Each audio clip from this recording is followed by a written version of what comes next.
Hey, what's going on everybody? This is a PRL stainless steel clutch line. We're installing it on Project FC3. We're going to tell you why, and we're also going to show you a little bit about how to install it. Let's go.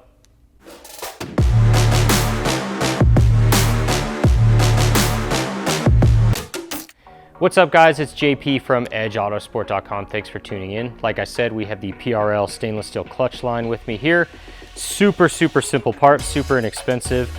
I'm not quite sure how effective it's going to be yet until I feel it, but usually in the past when we've done stuff like this, it definitely is a noticeable feel. It's a good improvement.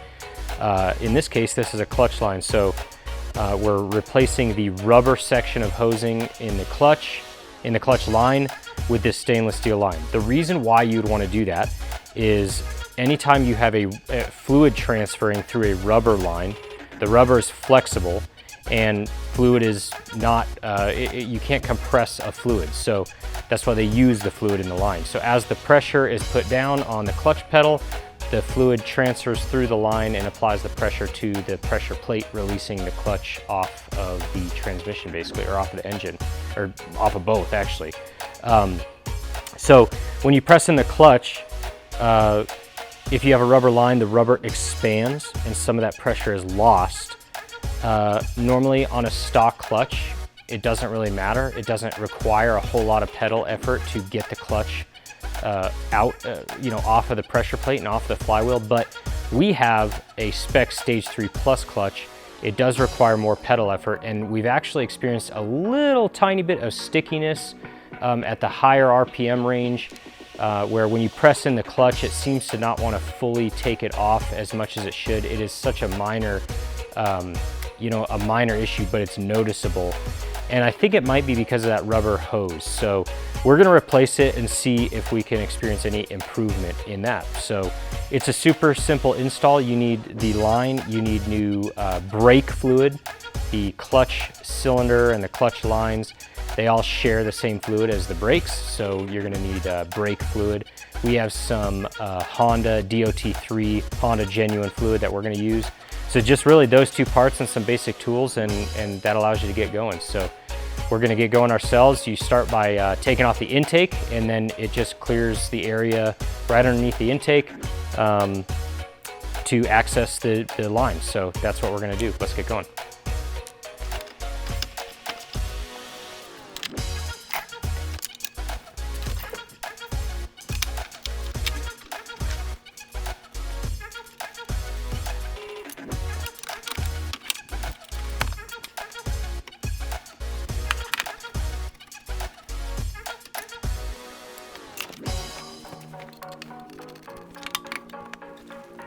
Okay, so we've got the intake off. That's pretty easy. And if you look just straight down below where the intake is, you'll see the rubber line that we're gonna be replacing. It is located just right here. And it's kind of hanging down from one side to the other. We're just gonna pop these two retaining clips off of each side. We're gonna unscrew these, looks like 10mm nuts that go into the line, and then put the new line on. It's really pretty simple job. Some fluid is gonna spill out, so we're gonna use some paper towels to make sure nothing drips. And then once that happens, we'll go ahead and bleed the clutch, but let's go ahead and do the line first. Okay, so first we start by taking these little retaining clips off of the line at the bracket that's attached to the car.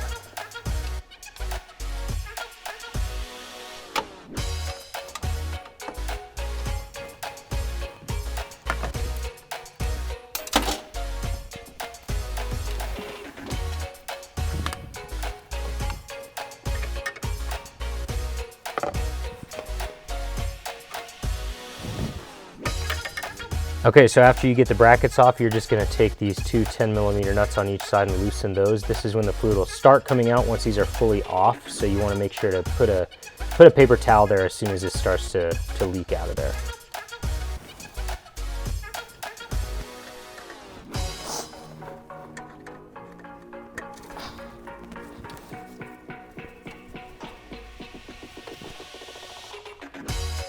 All right, so I'm gonna take this nut off of the line. I'm going to take the rubber side and kind of pull it up as much as I can so that it doesn't leak. And then I'm gonna put the stainless steel line on as quickly as I can. just to prevent as much leaking as possible. You can see I have the paper towels down there just kind of soaking up whatever's dripping.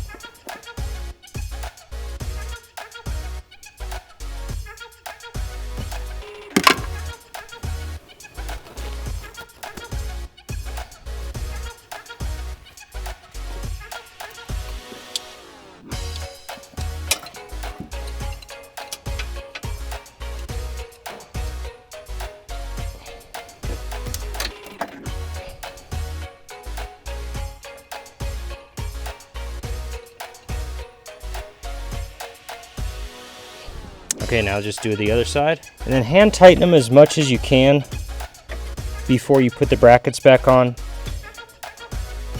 just to prevent any leaking as much as possible. And then once you put the brackets back on, then you can tighten the nuts onto there. Okay, so now that the clutch line's on the car, make sure that the fittings are tightened down with a 10mm wrench. Make sure they're nice and snug. It does see a lot of pressure, so you don't want any fluid leaking out of there. We are going to bleed the clutch now, so you want to make sure to have plenty of the brake fluid on hand. Usually I just poke a hole in the top, and I'll show you how to do that. Just poke a hole in the top and put it in the top of the reservoir. We'll do that, and then just bleed the clutch, open up the valve on the end of the slave cylinder every time you press the clutch down in, and that just kind of pushes the air on out until the clutch pedal is nice and firm. So we're going to do that now.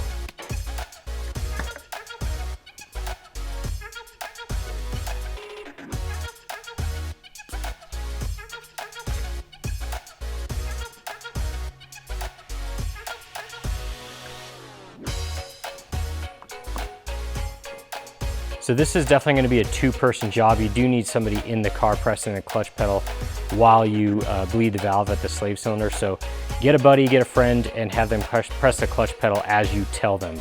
When you close it, pump up the clutch pedal until it's firm, then open up the valve and let the clutch pedal go all the way to the bottom. Then close the valve, let the clutch pedal back up. Keep doing that same exact thing until the clutch pedal is firm whenever you have the valve completely closed. So this is a little a brake fluid kind of container with some tube. This is for bleeding the brakes too, but we're gonna put this on the end of the clutch slave cylinder, and whatever residual fluid we have after we bleed the clutch, we'll just dump into here. Okay, so this is how much fluid we ended up clearing out of the line, and it took about that much in order to see just clear fluid going through the line after bleeding it a handful of times. So Alan was inside the car pumping the clutch. He said the clutch ended up feeling at the end like it normally does, which is perfect. That's exactly what we want, just in terms of feel for right now. So yeah, we're all good to go. We just need to make sure that there's plenty of fluid in the Brake Master reservoir, and then we'll take it out for a spin. We're gonna put the intake back on first, of course, and then we'll take it out for a spin and see how it feels. So I'm gonna do a wide open throttle run just right down here down the street, just to see how the gears feel going in and out. They were a little bit sticky before, so if it's clean and smooth and easy, then we'll know that there's an improvement. So let's hope for the best here.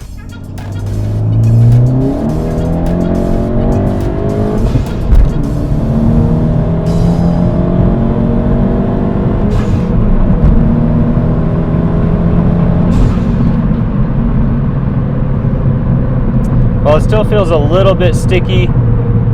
It is a slight improvement. It does feel a tiny bit better. I'm not sure if it's still what we're looking for with this clutch. It could be a clutch issue, not really sure, but it does feel a little bit better. It is improved. I'd rather have it than not have it, so I'm still okay with it. But yeah, it's not perfect. I don't blame that on the. I definitely don't blame that on the clutch line itself. We were kind of experiencing the problem with the clutch itself as soon as we installed it, which I didn't expect. So, I think, I don't know, we'll have to figure out what to do from here. I don't know if I want to try out a different clutch and see if that's the issue. Not really sure what to do yet, but it does feel a tiny bit better just going through the gears than it did before. So it's a small improvement, and we'll drive around a little bit and see how we feel. All right, so after everything is said and done, I think the clutch line did improve our condition a little bit. It doesn't pop in and out of gear quite as hard, and it goes in a little bit smoother, which is what I was looking for, but still a little bit notchy. And you know, I've had clutches that aren't quite that notchy, even the upgraded ones, even the stiffer pressure plates. So I have a feeling we're going to try a different clutch just to see what a different clutch feels like, and go from there. We kind of have to keep chasing, you know, the way we want the car to be set up. So unfortunately, that means trying a new clutch. So we'll try that maybe, but we will give you guys a long-term update for sure on what we do and what we end up going with, and you'll end up finding out. So thanks for tuning in for this video. I hope we helped you, you know, figure out if you want a clutch line or not. They're really good to have either way. You know, it's a good, solid, cheap, easy mod to do anyway. So hope you enjoyed that, and we'll see you on the next video. Thanks, guys.